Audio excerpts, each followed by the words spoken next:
As-Sunnah, As-Sunnah, As-Sunnah Foundation. As-Sunnah, As-Sunnah, As-Sunnah Foundation. আসসালামু আলাইকুম ওরহমতুল্লাহি ওবরাকাতুহু। আলহামদুলিল্লাহ ওসসালাতু ওয়াসসালামু আলা রাসূলিল্লাহ ওয়া আলা আলিহি ওয়া আসহাবিহি ওয়া মান ওয়ালাহ আম্মা বাদ। সুপ্রিয় দর্শক শ্রোতা ভাই বোন, দেশ কিংবা প্রবাস যে যেখান থেকে দেখছেন, আপনাদের সকলকে সাদর আমন্ত্রণ জানাচ্ছি আস-সুন্নাহ ফাউন্ডেশন স্টুডিও থেকে। আপনারা দেখছেন আস-সুন্নাহ ফাউন্ডেশন আয়োজিত সাপ্তাহিক সরাসরি প্রশ্নোত্তরমূলক অনুষ্ঠান শরীয়ত সমাধানের ২২২তম পর্ব। অন্য দিনের মতো ইনশাআল্লাহ আজও আপনাদের সঙ্গে ঘণ্টাব্যাপী থাকছে এবং আপনাদের করা জীবন জিজ্ঞাসার উত্তর কোরআন এবং হাদিসের আলোকে দেওয়ার চেষ্টা করছি। ওমা তৌফিকি ইল্লা বিল্লাহ। প্রিয় দর্শক, আপনার যে কোনো জীবন ঘনিষ্ঠ জিজ্ঞাসা এই পোস্টের মন্তব্যের ঘরে লিখুন। আমরা ইনশাআল্লাহ আপনাদের পোস্টের উত্তর, আপনাদের প্রশ্নের উত্তর যথাসম্ভব বেশি সংখ্যক প্রশ্ন উত্তর দেওয়ার চেষ্টা করব। এবং যে সমস্ত প্রশ্ন উত্তর দেওয়া সম্ভব হবে না একান্ত, সেগুলো অফিস টাইম ইনশাআল্লাহ আগামীকাল কিংবা পরশু রিপ্লাইয়ের মাধ্যমে যতটুকু সম্ভব হয় উত্তর দেওয়ার চেষ্টা করবেন আমাদের অফিস থেকে ওলামা ইকরাম এবং অ্যাডমিনগণ। প্রিয় দর্শক, আস-সুন্নাহ ফাউন্ডেশনের কোনো আপডেট থাকলে সাধারণত আমরা লাইভের শুরুতে সেটি আপনাদেরকে জানিয়ে থাকি। আজকে সবচেয়ে বড় আপডেট যেটি জানার বিষয় সেটি হলো, আপনারা অনেকেই ইতোমধ্যে জেনেছেন যে আস-সুন্নাহ ফাউন্ডেশনের তরফ থেকে রমাদানের ইবাদতের যে প্রচেষ্টা সেটিকে অব্যাহতভাবে সেটির ধারাবাহিকতাকে ধরে রাখবার প্রয়োজনে এই রমাদান থেকে সামনে রমাদান পর্যন্ত এই পুরো সময়টুকুকে আমরা কোরআন বর্ষ ঘোষণা করেছি। উদ্দেশ্য, বছর জুড়ে যেন আমরা কোরআন চর্চা করতে পারি। এবং কোরআন বর্ষকে কেন্দ্র করে আমরা একটি প্রতিযোগিতার ঘোষণা দিয়েছি, যেখানে ১৫ লক্ষ টাকার পুরস্কার আমরা দেব ইনশাআল্লাহ তাআলা। আস-সুন্নাহ ফাউন্ডেশন আয়োজিত এই যাবৎকালের সবচেয়ে বড় এবং সবচেয়ে বৃহৎ আকারের প্রতিযোগিতা এটি। অর্থাৎ এত বেশি পরিমাণে এত বড় আকারে পুরস্কার দিয়ে কোনো প্রতিযোগিতা ইতিমধ্যে আমরা আর আয়োজন করিনি। অতএব এই প্রতিযোগিতায় আমরা আপনাদের সবাইকে অংশগ্রহণ করবার জন্য উদাত্ত আহ্বান জানাচ্ছি। পরীক্ষা যাতে স্মুথ হয় সেজন্য আমরা কাজ করে যাচ্ছি। আশা করছি আমরা আপনাদের পরীক্ষা গ্রহণটা খুব সহজ করতে পারবো। এবং আমরা জানিয়েছি যে এই প্রতিযোগিতায় অংশগ্রহণ করবার জন্য আপনাকে শুধুমাত্র কোরআন কারীমের একটি অনুদিত কপি, অনুবাদ কপি আপনার কাছে থাকতে হবে এবং সেটা আপনাকে পড়তে হবে। ব্যাস, আর কিচ্ছু করতে হবে না। রেজিস্ট্রেশন করলে ভালো, রেজিস্ট্রেশন করতে না পারলেও পরীক্ষার দিন সরাসরি পরীক্ষা অংশগ্রহণ করা যাবে। এর জন্য যেটি করতে হবে সেটি হলো যে একটি কোরআন কারীমের অনুবাদ কপি এটি নিয়ে আপনি পড়া শুরু করে দিবেন। প্রতি ২ মাস পর পর ৬ পারা করে পরীক্ষা নেওয়া হবে এবং পরীক্ষা হবে শুধুমাত্র তর্জমা থেকে, কোনো তাফসির এবং ডিপ কোনো বিষয় থেকে প্রশ্ন করা হবে না। আমরা চাই পুরো কোরআনটা একবার বুঝে আপনি পড়ে শেষ করুন। অতএব এই আয়োজনটাতে শামিল হওয়ার মাধ্যমে একদিক থেকে আপনি বিপুল পরিমাণে পুরস্কারের সম্ভাবনা আপনার জেগে উঠবে ইনশাআল্লাহ। ৩ জনকে আমরা ওমরা করাবো। পারিবারিক লাইব্রেরি ৫০,০০০ টাকা মূল্যের বই পুস্তক, আবার ব্যক্তিগত লাইব্রেরি যেটা ৩০,০০০ টাকা মূল্যের বই পুস্তক, এগুলো আমরা আপনাদেরকে দেবো ইনশাআল্লাহ। আর অনেক পুরস্কার থাকছে। তো একদিকে পুরস্কার জেতার সম্ভাবনা, অপরদিকে আল্লাহ রাব্বুল আলামিনের সন্তুষ্টি অর্জন, সওয়াব লাভের সুযোগ। কারণ কল্যাণমূলক কাজে প্রতিযোগিতা অবতীর্ণ হওয়া একটা ইবাদত, একটা ভালো কাজ।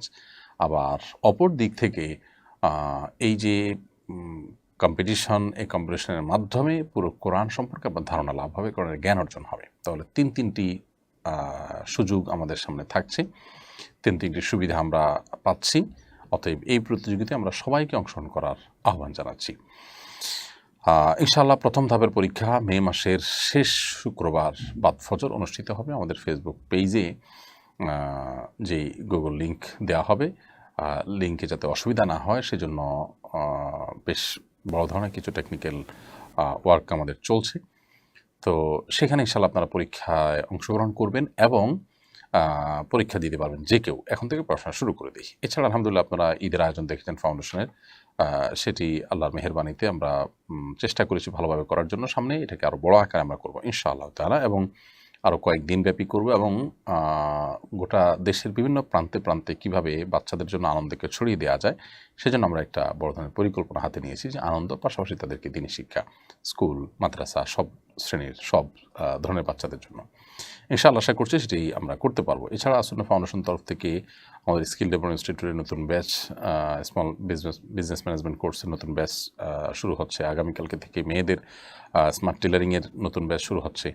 আবার এদিকে ডিপ্লোমা ইন ইসলামিক দাওয়া এটার আলহামদুলিল্লাহ ভর্তি কার্যক্রম প্রায় শেষের দিকে। সব মিলিয়ে আমরা আশা করছি যে ইনশাআল্লাহ বিদিল্লাহ এবছর আমাদের কর্মমুখর একটি বছর আমরা অতিবাহিত করব। আল্লাহ তাআলা আমাদের সবাইকে কল্যাণমূলক কাজে এভাবে কর্মব্যস্ত থাকার, আল্লাহ তাআলা মকবুলিয়ত লাভ করার আমাদের সবাইকে তৌফিক দান করুন। প্রিয় দর্শক, আর বিলম্ব না করে চলুন আমরা প্রশ্নোত্তর আলোকিত ভুবনে প্রবেশ করি। অনেকগুলো প্রশ্ন আমি দেখতে পাচ্ছি আমার সামনে। আব্দুল্লাহ মাহমুদ আপনি লিখেছেন, রূপান্তর নামে একটা নাটক নির্মিত হয়েছে যেখানে লিঙ্গ পরিবর্তনকে স্বাভাবিক প্রবণতা হিসেবে দেখানো হয়েছে। এ বিষয়ে সমাজ সচেতন আলেম হিসেবে আপনার মন্তব্য কামনা করছি। দেখুন, আমরা ইতোপূর্বে এ বিষয়ে একাধিক জায়গায় মন্তব্য করেছি। খুবই দুঃখজনক। প্রথমত আমাদের সমাজে আপনার সমকামিতাকে পুশ করার যে অপচেষ্টা করা হচ্ছে বেআইনি এবং আপনার এদেশের সকল ধর্মের মানুষের ধর্মীয় চিন্তা বিরোধী বিষয়টাকে পুশ করা হচ্ছে। একটা অসুস্থতা, একটা বিকৃত মানসিকতাকে অধিকারের নাম দিয়ে যে প্রবেশ করানো হচ্ছে, এবং ইতোমধ্যে আপনার পশ্চিমা দুনিয়াসহ পৃথিবীর অনেক দেশে অভিভাবকরা রাস্তাঘাটে বেরিয়ে আসতে বাধ্য হয়েছেন এই অনাচারের বিরুদ্ধে। সমাজ এবং পরিবার ধ্বংস হচ্ছে। তো এটাকে আমাদের সমাজে পুশ করার যে অপচেষ্টা চালানো হচ্ছে বই পুস্তকের মাধ্যমে, সেটা নাটকের মাধ্যমে পুশ করে সেটাকে স্বাভাবিক করার এক অপচেষ্টা আমরা দেখতে পেলাম। যদিও এর মধ্যে আমরা আরও বিভিন্ন বেসরকারি টিভি চ্যানেলে আমরা বিভিন্ন এই ধরনের নাটক প্রচারিত হয়েছে বলে সংবাদ দেখেছি, যেটা আমাদের চোখে পড়েনি। যাই হোক, তো এ ধরনের বিষয়গুলোর বিরুদ্ধে সর্বস্তরের মানুষকে সোচ্চার হতে হবে। আমরা দল মত নির্বিশেষে, এমনকি ধর্ম বর্ণ নির্বিশেষে প্রত্যেকটা মানুষই এই অনাচারের বিরুদ্ধে আমাদেরকে দাঁড়াতে হবে। অ্যাগ্রেসিভলি এই জিনিসটাকে পুশ করার যে বিদেশি এজেন্ডা আমাদের দেশীয় কিছু মানুষ বাস্তবায়ন করার অপচেষ্টায় লিপ্ত, সেটা যে কোনো মূল্যে রুখতে হবে। যদি আমাদের পরিবারকে বাঁচাতে হয়, আমাদের প্রজন্মকে বাঁচাতে হয়, আমাদের সমাজকে যদি বাঁচাতে হয়, এমনি পরিবার ব্যবস্থা আমাদের ভঙ্গুর হয়ে যাচ্ছে দিন দিন। সেখানে এ ধরনের বিষয়গুলো যদি পুশ করা হয় তাহলে সেটি আরও ভয়াবহ আকার ধারণ করবে। বিধায় ইতিমধ্যে যদিও স্পন্সর প্রতিষ্ঠান, তাদের সাথে প্রতারণা করা হয়েছে। দেখুন, এরা যে প্রতারণা করে মানে আদর্শিকভাবে যারা দেউলিয়া, আদর্শিকভাবে যারা ভ্রান্ত আদর্শের অনুসারী, তারা তাদের কাজগুলো এরকমই হয়। তারা প্রতারণা করেছে আপনার স্পন্সর প্রতিষ্ঠানের সাথে। তারা ইতিমধ্যে এটা নিয়ে মামলা পর্যন্ত গিয়েছে। তো সব মিলিয়ে এই ধরনের অন্যায় অনাচারের বিরুদ্ধে আমাদের সবাইকেই সোচ্চার হতে হবে। মোহাম্মদ ইব্রাহিম আপনি লিখেছেন, এই ফিতনার জগতে চরিত্র কিভাবে হেফাজত করব? চরিত্র হেফাজত করার মতো কঠিন কাজ বোধহয় আজকের সময়ে আরেকটি পাওয়া দুষ্কর। এখনকার তরুণদের জন্য শুধুমাত্র নিজের চরিত্রকে, নিজের যৌবনকে সকল প্রকার হারাম সম্পর্ক থেকে বাঁচিয়ে রাখা, চোখকে হেফাজত করা, চরিত্রকে রক্ষা করা, এটা হলো তাদের জন্য সবচেয়ে বড় বুজুর্গি। এটা হলো তাদের জন্য সবচেয়ে বড় ভালো মানুষ হওয়ার লক্ষণ, আল্লাহওয়ালা হওয়ার জন্য সবচেয়ে বড় ধাপ এখনকার ছেলে মেয়েদের জন্য। সো সে চেষ্টা আমাদের করতে হবে, যত কঠিনই হোক না কেন। এখন প্রশ্ন হলো, কিভাবে আমরা আমাদের চরিত্রকে রক্ষা করতে পারি, সচ্চরিত্রবান হতে পারি? এর উত্তর হলো যে, প্রথমত ফিতনাগুলো সম্পর্কে আমরা সবাই কম বেশি ওয়াকিফাল। যে আমরা আমাদের শিক্ষা প্রতিষ্ঠানে, কর্মস্থলে, রাস্তাঘাটে, শপিং মলে, যেখানে যাই, আমাদের পুরো পরিবেশটাকে নোংরা করে ফেলা হচ্ছে, এবং শয়তানি সভ্যতা, শয়তানের অনুসারীরা গোড়ার পরিবেশটাকে অশ্লীলতা এবং নোংরামি দিয়ে ভরে ফেলছে। ইমানদারদের শত্রু শয়তান, শয়তান তার দোসরদের দিয়ে সে এখানে অনাচার এর যে চাষ, অনাচারের যে বীজ, সেটা সে এখানে বপন করছে। অতএব এটার বিরুদ্ধে আমাদের প্রত্যেকটা মানুষকে দাঁড়াতে হবে, সোচ্চার হতে হবে, এবং বুঝতে হবে যে সর্বতভাবে আমাদেরকে আষ্টেপৃষ্ঠে ঘিরে ধরছে, এবং সব ধরনের ফিতনা আমাদের উপরে পতিত হচ্ছে। এটি যদি আমাদের মাথায় থাকে, তাহলে সেটিকে মোকাবেলা করা কিছুটা হলেও আমাদের জন্য সহজ হয়ে যাবে। কারণ আমরা যখন জানবো যে চতুর্মুখী ফিতনা আমাদেরকে গ্রাস করছে, তখন এটার মোকাবেলা করাটা আমাদের জন্য ইজি হবে এবং সহজ হবে। তো আমরা যখন বের হব, শিক্ষা প্রতিষ্ঠানে যাব, তখন আমরা ভাববো যে সেখানে যেহেতু একটা ফিতনাময় পরিবেশ আছে, শয়তান তার জাল বিছিয়েছে, সো আমাকে একটু কেয়ারফুলি থাকতে হবে। এই ভাবনা মাথায় নিয়ে যদি আমি বের হই, ইনশাআল্লাহ আমার জন্য বেচাটা অনেক সহজ হবে।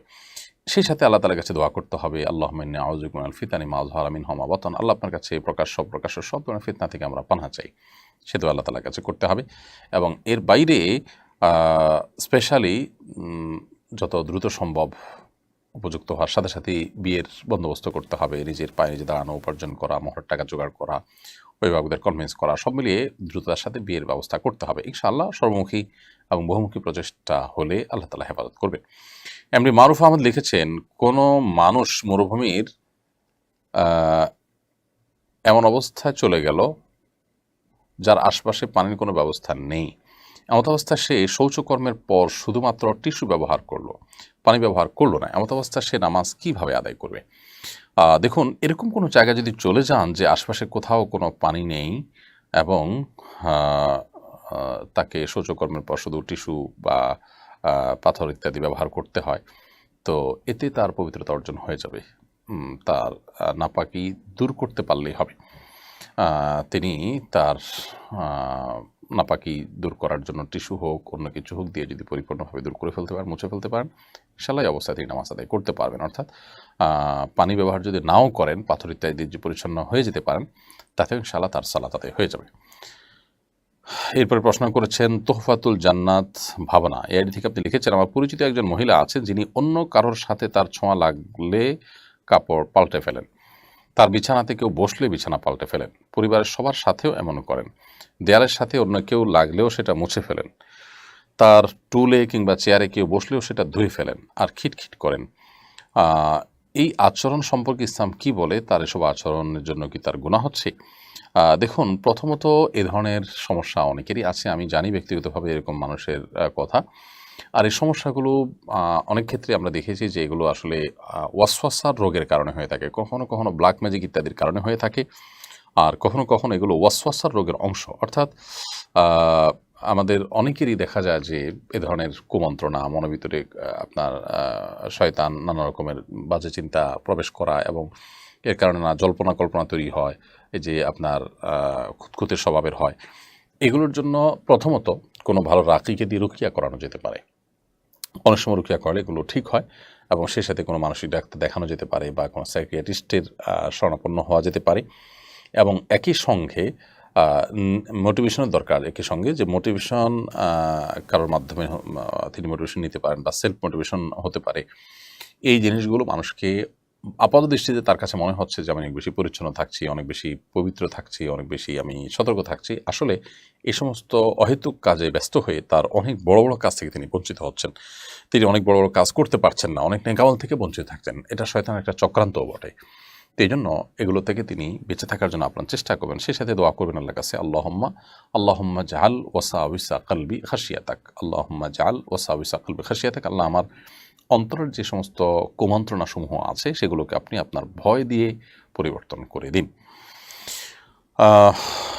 এরপরে প্রশ্ন করেছেন মাহমুদুল হাসান। মাহমুদুল হাসান লিখেছেন, কওমি মাদ্রাসার নতুন শিক্ষাবর্ষ শুরু হয়েছে। শিক্ষাবর্ষের শুরুতে কওমি মাদ্রাসার শিক্ষার্থীদের প্রতি আপনার বার্তা কি হবে? দেখুন,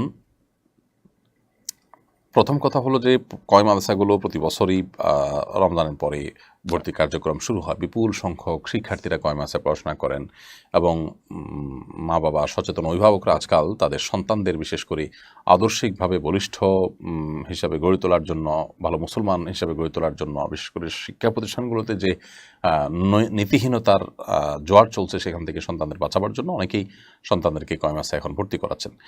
কওমি মাদ্রাসার যে অন্যতম বৈশিষ্ট্য যে ছাত্ররা এখানে বিনয়ী হয়, ভদ্র হয়, তুলনামূলকভাবে আমলি হয় এবং পড়াশোনার প্রতি মনোযোগী হয়, সেই বৈশিষ্ট্যগুলো আজকাল কওমি মাদ্রাসা থেকে অনেকটা হারাতে বসেছে।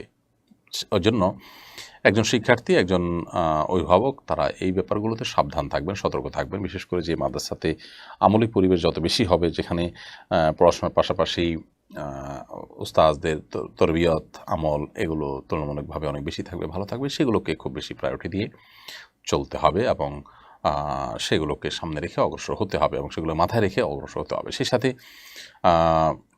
এমন একজন শিক্ষক যিনি খুবই বিচক্ষণ, যুগ সচেতন, সময় সম্পর্কে অনেক ভালো বোঝেন, আবার খুবই আমলি মানুষ, দুনিয়া লোভী নন, দুনিয়া থেকে অনেক দূরে থাকেন, দুনিয়া বিরাগী মানুষ, এরকম একজন উস্তাজ তাকে জীবনের মুরব্বী হিসাবে নিয়ে তার পরামর্শ করে সামনে অগ্রসর হতে হবে।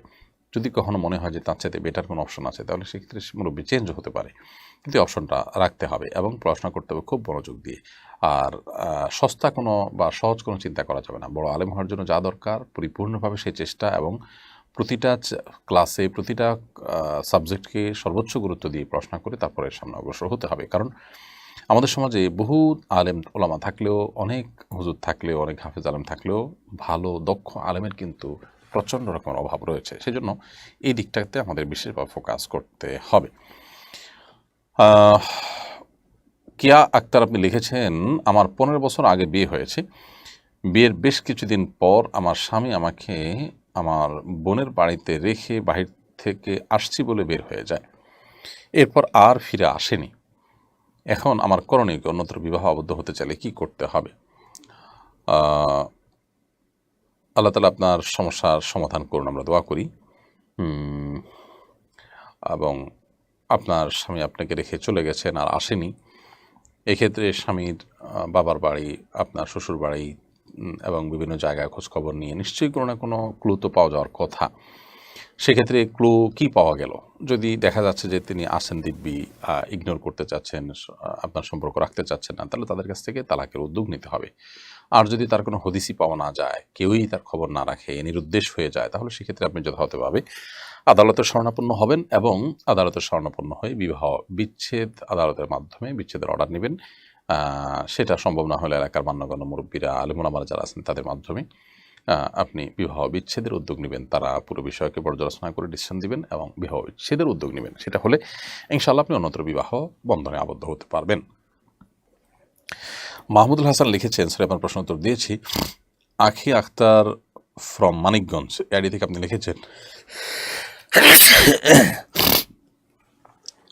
আপনি লিখেছেন নারীদের হাতে মেহেদি ডিজাইন ব্যবসায় বেপর্দা নারীর গুনার ভাগিদার কি ডিজাইনার হতে হবে?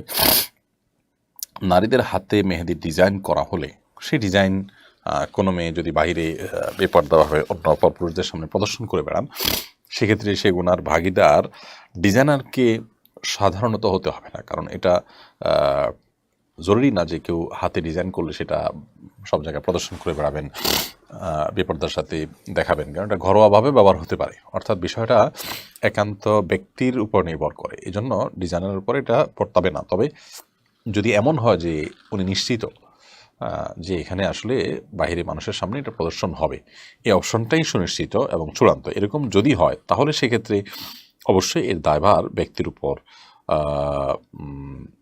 উপর বর্তাবে। সেজন্য এটা ডিপেন্ড করে যে কিভাবে এটা ব্যবহার হবে। যদি দুইভাবে ব্যবহার হওয়ার সম্ভাবনা আদৌ থাকে তাহলে সেক্ষেত্রে কোনো দায়ভার ইনশাআল্লাহ ডিজাইনের উপর আসবে না।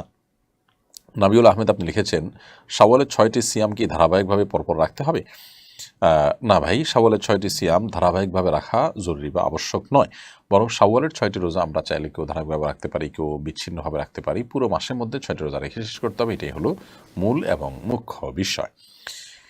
এরপরে প্রশ্ন হলো, সম্প্রতি আরব আমিরাতে ভয়াবহ ঝড়ে পুরো দেশটি অচল হওয়ার মতো পরিস্থিতি তৈরি হয়েছে। সেখানে নানামুখী অপরাধ কর্ম হয়ে থাকে আমরা জানি, সে কারণে কি এরকম বিপদের মুখোমুখি তারা হয়েছে, কি মনে করেন আপনি? দেখুন, আলহামদুলিল্লাহ, আল্লাহ রাব্বুল আলামিন আমাদেরকে এমন একটা দিন দিয়েছেন যে দিনের মধ্যে আমাদের প্রত্যেকটা পরিস্থিতিকে আমরা কোরআন হাদিসের আলোকে মূল্যায়ন করার সুযোগ লাভ করি। যে কোনো বিপদ আপদ হবে, যে কোনো মুসিবত হবে, ইমানদার সেই মুসিবতকে আল্লাহ তাআলার পক্ষ থেকে সতর্ক বার্তা হিসাবে দেখবেন। এটা একটা ইমানদারের কমন একটা বিষয়। দুবাইয়ে, বিশেষ করে আরব আমিরাতে, দুবাইয়ে আপনার নানা রকমের অপরাধ কর্মের যে আপনার অবাধ সুযোগ রয়েছে। অনেক অমুসলিম কান্ট্রিতেও যেগুলো নাই সেগুলো এখানে রয়েছে, এবং সেখানে বরং ইসলাম সঠিকভাবে চর্চা করাটাই অত্যন্ত চ্যালেঞ্জিং, অত্যন্ত ডিফিকাল্ট। অন্যান্য অনেক অনাচার, অন্যান্য অনেক অশ্লীলতা, অন্যায়, হারামে লিপ্ত হওয়া খুবই সহজ। তো পুরো পরিস্থিতি আমাদের সবারই কম বেশি জানা। একটা মুসলিম প্রধান দেশের এরকম দুরবস্থা আমাদেরকে পীড়া দেয়, আমাদের কষ্ট লাগে, আমরা তাদের কল্যাণকামী হিসাবে আমাদের কাছে ভালো লাগে না। তো এরকম পরিস্থিতিতে এই যে ভয়াবহ বন্যা এবং প্লাবন দেখা দিল, ঝড় জলোচ্ছ্বাস দেখা দিল, এটি আল্লাহর পক্ষ থেকে কোনো সতর্কবার্তা হওয়াটা অস্বাভাবিক নয়। যেটি হয়েছে সেটা যদি আরেকটু বেশি সময় ধরে হতো, আরেকটু বড় পরিসরে হতো, তাহলে ইতোমধ্যে তাদের যে সমস্ত গর্বের ব্যাপার, তাদের সিস্টেমের উন্নত সিস্টেমের যে গর্বের বিষয়গুলো ছিল, এগুলো সবগুলো কিন্তু মুখ থুবড়ে পড়েছে এবং সবগুলো কিন্তু কলাপস করেছে। বিষয়টা যদি আরেকটু বেশি হতো তাহলে পরিস্থিতি কোথায় গিয়ে থামতো সেটা বোধহয় বলার অপেক্ষা রাখে না। আল্লাহ রাব্বুল আলামিন মানুষের সমস্ত দম্ভ, মানুষের সমস্ত অহংকারকে মুহূর্তের ভিতরে চূর্ণ বিচূর্ণ করে দিতে পারেন। এই ঘটনা তার একটা প্রমাণ। অতএব এটি তাদের জন্য আল্লাহর পক্ষ থেকে সতর্কবার্তা যেমন হতে পারে, আবার এটি আল্লাহর সুন্নাহ, আল্লাহর স্বাভাবিক নিয়ম, এর অংশ হিসাবে ঝড় জলোচ্ছ্বাস এগুলো দিয়ে আল্লাহ তাআলা মানুষকে পরীক্ষা করেন। তাদের জন্য একটা পরীক্ষা হতে পারে যে তারা অন্যায় থেকে ফিরে আসেন কিনা, সেটি হতে পারে। আবার আল্লাহর আযাব হতে পারে, বিভিন্ন সম্ভাবনা রয়েছে। আমরা যেহেতু কেউই আপনার নিশ্চিত নই, আল্লাহর পক্ষ থেকে আমাদের কাছে ওহী আসেনি যে এটা এই পারপাসই এসছে, এটা আল্লাহর গজব হিসেবে আসছে। আল্লাহর কোনো নবী থাকলে তিনি বলতে পারতেন যে কোন পারপাস আসছে। অতএব আমরা কোনো সুনির্দিষ্ট ক্যাটাগরিতে ফেলতে পারবো না, তবে সম্ভাবনা সবগুলোই আছে। আযাবের কারণে সতর্কবার্তা হতে পারে, তাদের জন্য পরীক্ষা হতে পারে, তাদেরকে আল্লাহর পক্ষ থেকে আযাব হতে পারে যাতে করে তারা ফিরে আসেন। যদি সেই মেসেজ তারা গ্রহণ না করেন, হয়তো আল্লাহ তাআলা পাকড়াও তাদের হবে। সেটা হয়তো আরও 200 বছর পর, আরও 2 বছর পর, অথবা আরও 2000 বছর পর, কিংবা কিয়ামতে। কিন্তু আল্লাহ তাআলা পাকড়াও থেকে রক্ষা পাওয়ার কোনো উপায় নাই। প্রত্যেকটা মানুষ যতটুকু অপরাধ করবে তার অপরাধের প্রায়শ্চিত্ত তাকে করতেই হবে। আল্লাহ তাআলা আমাদেরকে সতর্ক হওয়ার তৌফিক দান করুন। এমনি মিজান আপনি লিখেছেন, আর্থিক দুর্বলতার কারণে লজ্জা থেকে বাঁচতে হবু শ্বশুর বাড়ি থেকে টাকা বা কোনো জিনিস নিয়ে তার নিজের মূল মোহরের সাথে মিলিয়ে স্ত্রীকে দিলে এই প্রক্রিয়াটিতে কোনো গুনাহ হবে কিনা? আর্থিক দুর্বলতা থেকে বাঁচার জন্য হবু শ্বশুর বাড়ি থেকে টাকা পয়সা জিনিসপত্র আপনি নেবেন, এই নেওয়াটা তো যৌতুক, এটা তো নেওয়ার কোনো রাইট আপনার নাই। স্ত্রীর মোহরের সাথে মিলিয়ে আপনি স্ত্রীকে দিলেন, অর্থাৎ আপনি বোঝাতে চাচ্ছেন যে তাদের কাছ থেকে নিয়ে আবার তাদেরকেই ব্যাক করলেন ঘুরিয়ে ফিরিয়ে, দিয়ে আপনার সম্মান রক্ষা করলেন যে আপনি দিচ্ছেন, আসলে তাদের জিনিসই তারা দিলেন। তো এটা এক ধরনের চালাকি, এটা এক ধরনের ছলচাতুরি। মোহর আপনি দিয়েছেন, কিন্তু তাদের স্ত্রীকে আলাদা কিছু হাদিয়া দিতে হবে, সেটা আপনার কাছে নাই, তো তাদের কাছ থেকে নিয়ে আবার তাদের মেয়েকে দিলেন। এই ধরনের চালাকি করার তো আসলে প্রয়োজন নেই। বিবাহের ক্ষেত্রে আপনি যদি দিনদারিতাকে দেখে বিবাহ করে থাকেন, তাহলে সেক্ষেত্রে আপনার শ্বশুরবাড়ি, আপনার স্ত্রী, তারা তো আপনার অর্থকড়ির দুর্বলতা, আর্থিক দুর্বলতা, এটার কারণে তারা আপনাকে ছোট মনে করার কথা না। আমাদের এই মানে তথাকথিত আত্মসম্মান বা এই জাতীয় ভাবসা জাহিরের যে প্রবণতা, এটা আমাদেরকে অনেক সময় অনেক অন্যায়ের দিকে নিয়ে যায়। অতএব আমি আশা করি যে এ ধরনের অন্যায়, বিশেষ করে এই ধরনের ছলচাতুরি থেকে আপনি বিরত থাকবেন। আমার মনে হচ্ছে সেটি অধিকতর উত্তম হবে। তবে তাদের থেকে নিয়ে ঘুরে ফিরে তাদেরকেই দিয়ে দিলেন, এটা সরাসরি হারাম আর হবে না, কারণ আপনি সরাসরি ভোগ করছেন না। তবে এতে এক ধরনের ছলচাতুরি রয়েছে, চালাকি রয়েছে। আবার আপনার সামাজিকভাবে যৌতুকের যে অপরাধ, সে অপরাধটা এখানে বাহ্যিকভাবে হচ্ছে, যদিও সেগুলো আপনার হবে না, যেহেতু আপনি নিজে ভোগ করছেন না, আপনি এটা কসুর করছেন। সো অ্যাভয়েড করাটা আমার মনে হচ্ছে ভালো হবে, কিন্তু সরাসরি হারাম হবে না ইনশাআল্লাহ। আমাতুল্লাহ মারিয়াম আপনি লিখেছেন, আমার বিভিন্ন শারীরিক সমস্যা, অনেকে বলে জিনের সমস্যা, আমি কিভাবে নিজে রুকিয়া করতে পারি? দেখুন, সোশ্যাল মিডিয়াতে অনেকগুলো রুকিয়ার গ্রুপ আছে, সে সমস্ত গ্রুপগুলোতে, রুকিয়া সাপোর্ট গ্রুপগুলোতে আপনি সাপোর্ট পাবেন, পরামর্শ পাবেন। আপনি মেহরবানি করে সেগুলোতে একটু সার্চ করেন, বহু পরামর্শ পাবেন, এবং সেলফ রুকিয়ার উপরে অনেকগুলো বইও আছে, সে বইগুলো আপনি পড়তে পারেন। ফরিদউদ্দিন লিখেছেন, সড়ক দুর্ঘটনা বেড়েই চলেছে, সড়ক দুর্ঘটনা রোধকল্পে ট্রাফিক বিভাগ, গাড়ির চালক ও যাত্রীদের প্রতি আপনার কোনো পরামর্শ থাকলে দিবেন কি? সড়ক দুর্ঘটনা আমাদের দেশে আজকে নতুন নয়, দুঃখজনক যে সড়ক দুর্ঘটনা একের পর এক আমরা দেখতে হয়, কয়েকদিন পরপরই এ ধরনের কঠিন পরিস্থিতির মুখোমুখি আমরা হতে হয়, যে নির্মম থেকে নির্মমতম ঘটনা ঘটতে থাকে এবং একের পর এক দুর্ঘটনায় মানুষ মারা যায়, পঙ্গু হয়। এ ধরনের পরিস্থিতিতে আমাদের প্রত্যেকটা মানুষকে যার যার জায়গায় দায়িত্বশীল হতে হবে, এবং দায়িত্বশীল যদি আমরা না হতে পারি, তাহলে সেক্ষেত্রে আজকে কেউ হয়তো এই পরিস্থিতির শিকার হয়েছেন, কালকে হয়তো আমাদেরকে হতে হবে। ঠিক এরকম একটা বাস্তবতাকে সামনে রেখেই আমার মনে হয় যে আমাদের এ সংক্রান্ত যে আইন আছে সেগুলোর বাস্তবায়ন যেমন হওয়া দরকার, সেগুলোর কার্যকারিতা যেমন দরকার, জনসচেতনতা বৃদ্ধি করা দরকার। বিশেষ করে এই সমস্ত রোড অ্যাক্সিডেন্টে কারো না কারোর দায় থাকে, সেটা ড্রাইভার হোক, কোনো কর্তৃপক্ষের নিশ্চয়ই দায় থাকে, সেই ব্যক্তিদেরকে দায় নিতে বাধ্য করতে হবে। সেটা যদি করা যায়, তাহলে ইনশাআল্লাহ এই ধরনের পরিস্থিতি কিছুটা হলেও কমে যাবে।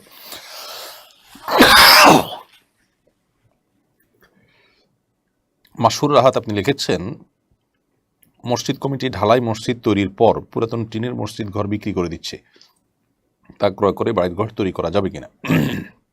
উত্তর হলে অবশ্যই করতে পারবেন, এতে কোনো অসুবিধা নেই। মসজিদের কোনো ভবনের কোনো ভগ্নাংশ কিংবা সেটা পুনরায় নির্মাণ করতে গিয়ে আগেরগুলো ব্যবহৃত হয়ে যাচ্ছে, সেগুলো বিক্রি করে দেওয়া হলে যে কেউ কিনে যে কোনো কাজে সেটা ব্যবহার করতে পারেন। তবে টয়লেট ইত্যাদি আল্লাহর ঘরে যেটা ছিল, আল্লাহর ঘরের অংশ ছিল, সেটা টয়লেট ইত্যাদি ব্যবহার করাটা, অ্যাভয়েড করাটা উত্তম। এটা আল্লাহর ঘরের প্রতি আদব এবং শিষ্টাচারের অংশ হিসাবে। এর বাইরে আপনি ঘরবাড়ি বানাতে পারেন, দোকানপাট বানাতে পারেন, এমন কোনো কথা নেই যে মসজিদের ভবনে ব্যবহৃত টিন ছিল, মসজিদে ভবনে ব্যবহৃত ইট ছিল, সেটা দিয়ে আমরা ঘরবাড়ি বানাতে পারবো না, এরকম কিছু না। টাকা দিয়ে নিয়ে মসজিদের ফান্ডে সে টাকা ঢুকে যাবে, আর আপনি সেই জিনিসটা আপনার প্রয়োজন মতো ব্যবহার করতে পারবেন।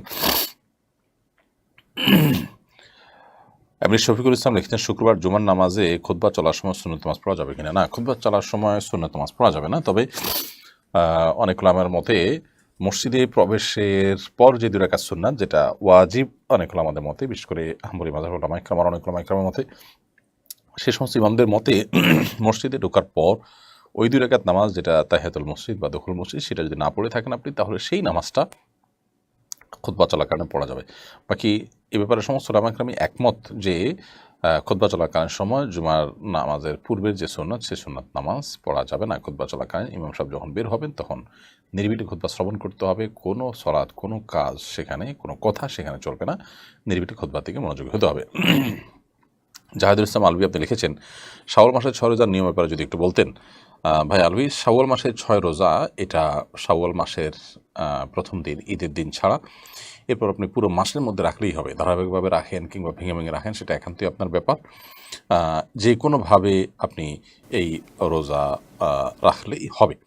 সো যে কোনো মূল্যে আপনি শাওয়ালের 6টা রোজা রাখবেন, ভেঙে ভেঙে হোক আর একত্রে হোক, সোমবার, বৃহস্পতিবার কিংবা চাঁদের 13, 14, 15 এই দিনগুলোর সাথে মিট করে যদি আপনি রোজা রাখেন, তাতেও ইনশাআল্লাহ বেদিন আপনার রোজা আদায় হয়ে যাবে।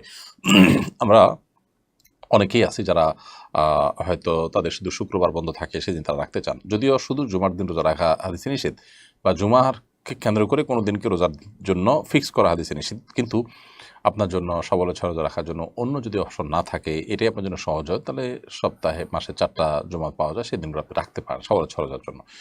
তো যে কোনো মূল্যে পুরো মাসের রোজাগুলো আপনি রেখে ফেললেই হবে ইনশাআল্লাহ বিদিনা। তবে যদি কোনো কাজা রোজা থাকে, তাহলে কাজা রোজাকে আগে রেখে তারপর এই রোজাগুলো রাখা অধিকতর উত্তম। এরপর ইয়াহিয়া আহমদ আপনি লিখেছেন, প্রশ্নের ধরন কীরকম হবে? আমাদের কোরআন বর্ষকে কেন্দ্র করে যে কম্পিটিশন হবে, আপনি সেটির প্রশ্নের ধরন সম্পর্কে সম্ভবত জানতে চেয়েছেন। তো সেই বিষয়ে আমরা বলতে চাই যে প্রশ্নের ধরন কেমন হবে এ বিষয়ে ধারণা নেওয়ার জন্য একটা মক পরীক্ষার আয়োজন করা যেতে পারে, সেটা হয়তো আমরা করবো ইনশাআল্লাহ। তবে আপনাকে এতটুকু বলে রাখি যে কোরআন কারীমের শুধু তর্জমা, অনুবাদ পড়ে গেলেই আপনি অনুবাদ থেকে প্রশ্ন করা হবে, সেখান থেকে আপনি প্রশ্ন উত্তর দিতে পারবেন। তার মানে আপনাকে ডিপ কোনো তাফসির বা সূক্ষ্ম কোনো বিষয়, শান নুজুল ইত্যাদি এসব বিষয়ে কোনো প্রশ্ন করা হবে না। আর দ্বিতীয়ত প্রশ্ন হবে এমসিকিউ প্রশ্ন, যার কারণে কোনো কিছু আপনাকে টাইপ করতে হবে না, অপশন দেওয়া থাকবে 3টা বা 4টা করে, সেগুলোর মধ্যে সঠিক অপশনটা আপনাকে শুধু চুজ করতে হবে, ব্যাস। এভাবে প্রশ্ন উত্তর দিতে পারবেন। নাজমুল হক আপনি লিখেছেন, পহেলা বৈশাখে যথারীতি মঙ্গল শোভাযাত্রা পালিত হয়েছে।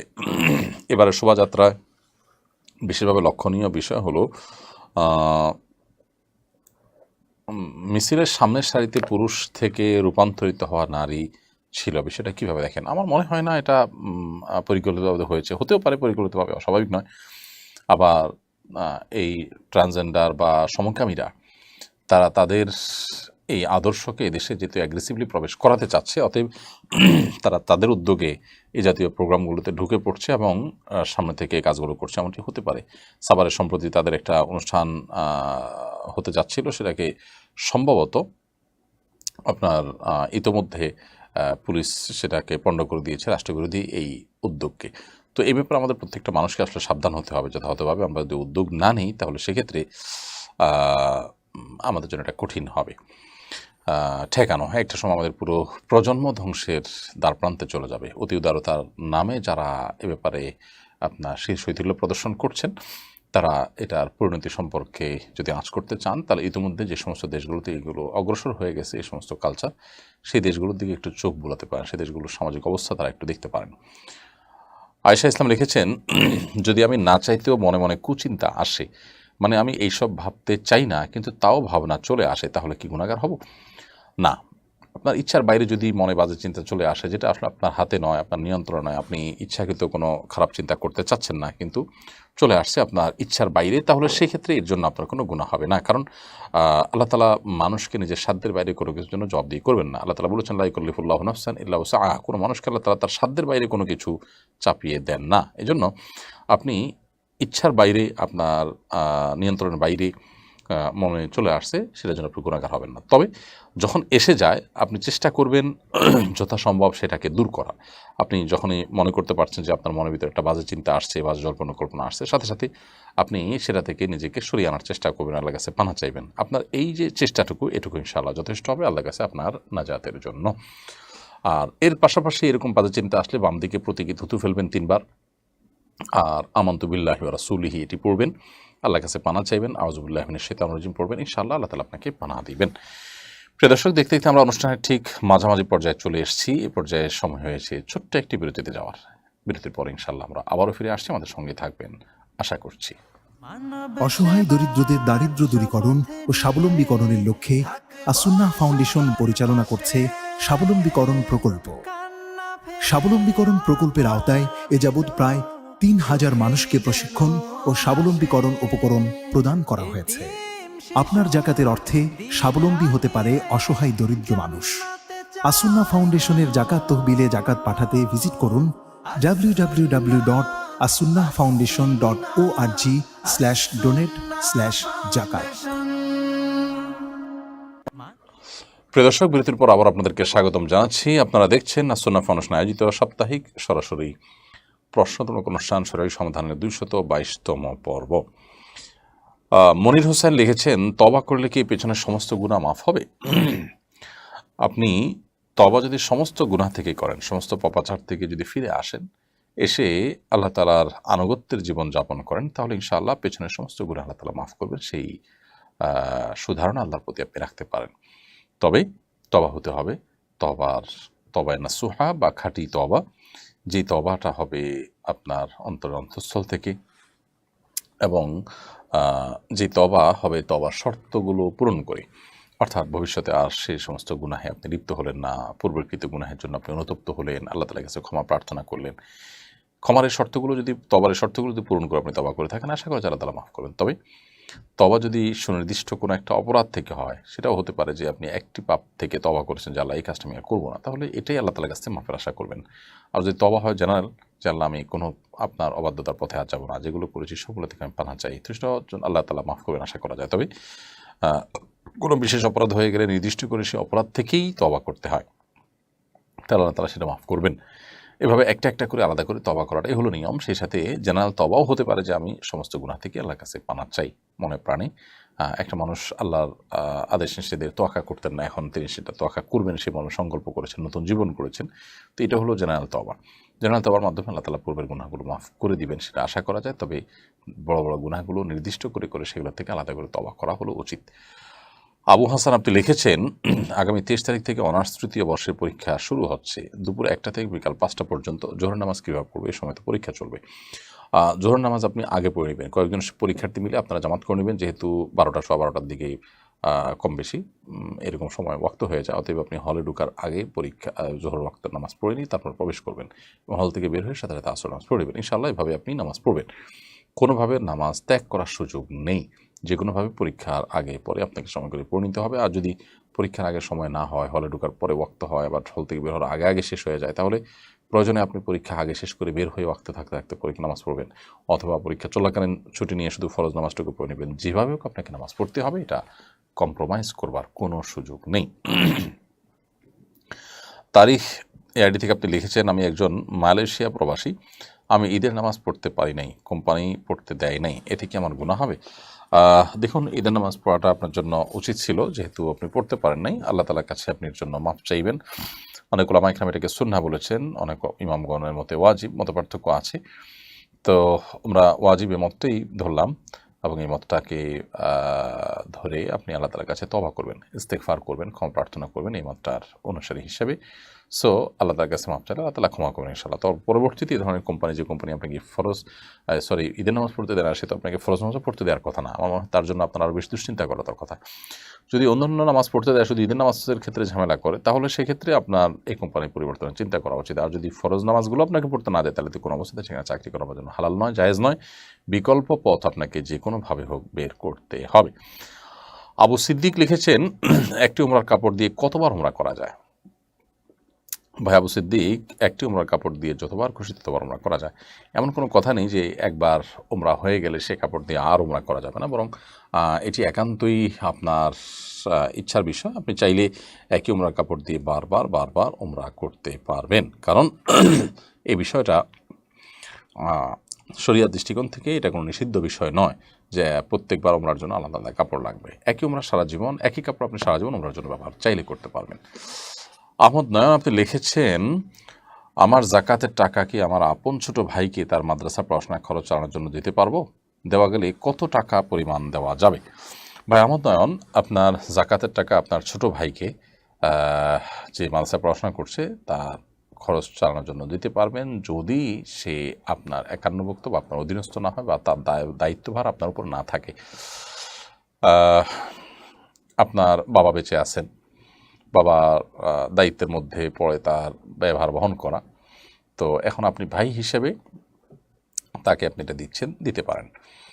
আর যদি বাবার দায়িত্ব যেটা, সেখানে বাবার দেওয়ার সামর্থ্য আছে, বাবা দিচ্ছেনও, তারপর আপনি তাকে দিতে চাইলে সেই সুযোগ তো নেই, কারণ সে ছোট মানুষ হিসাবে তার অভিভাবক যদি সম্পদশালী হন, তাহলে সেক্ষেত্রে সেও তার অধীনে জাকাতের হকদার আর হবে না। আর যদি তিনি নিজে অভাবী হন, তাহলে তার ব্যয়ভার বহন করতে না পারলে আপনি তার ব্যয়ভার বহন করতে পারেন এখান থেকে।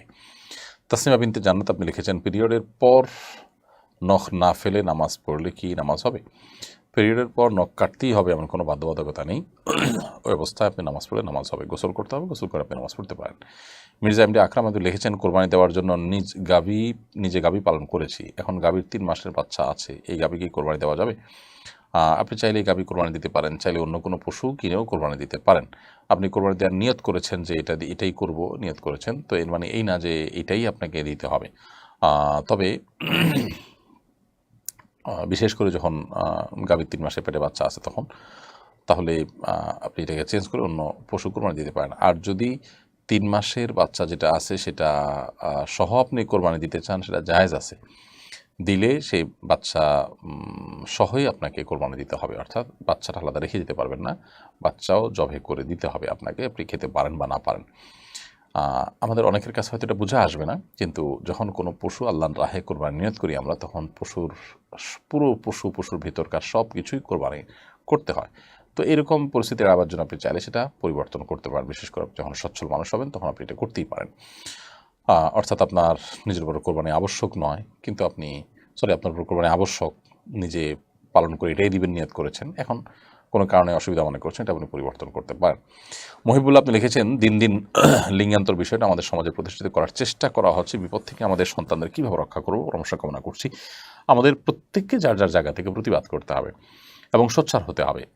কোনোভাবেই সমকামিতাকে, এই রূপান্তরকামিতার আড়ালে প্রতিষ্ঠা করার এই নীল নকশাকে বাস্তবায়ন করতে দেওয়া যাবে না। সর্বশক্তি দিয়ে প্রত্যেকটা মানুষকে প্রতিবাদ জানিয়ে যেতে হবে, তা না হলে আমাদের সন্তানদেরকে আমরা রক্ষা করতে পারবো না।